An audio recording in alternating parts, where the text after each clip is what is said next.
Horner syndrome? Horner syndrome is a sympathetic denervation of the eye and face.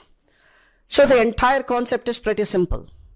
If the sympathetic pathway is interrupted anywhere from hypothalamus to the eye, you get a predictable clinical triad. So first identify the triad. You get ptosis because the sympathetic supply to the superior tarsal muscle, which is Müller's muscle, is lost. This produces mild ptosis.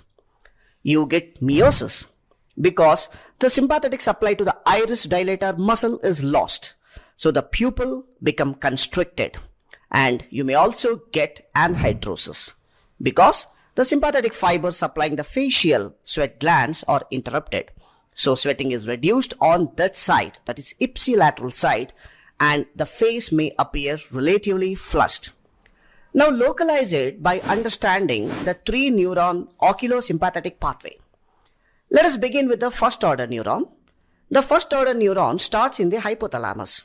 It descends through the brainstem to the ciliospinal center of bulge located at C8 to T2.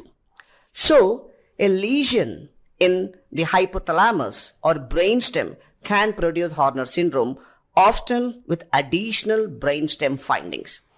Now let us see the second order neuron. The second order neuron is the preganglionic neuron.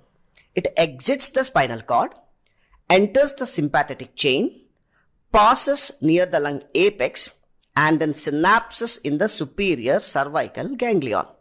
So a lung apex lesion, especially a Pancoast tumor, is a classical cause of preganglionic Horner syndrome.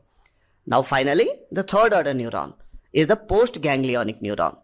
It leaves the superior cervical ganglion and travels along the internal carotid artery, enters the cavernous sinus region, and reaches the eye via pathway that supplies the iris dilator and the superior tarsal muscle.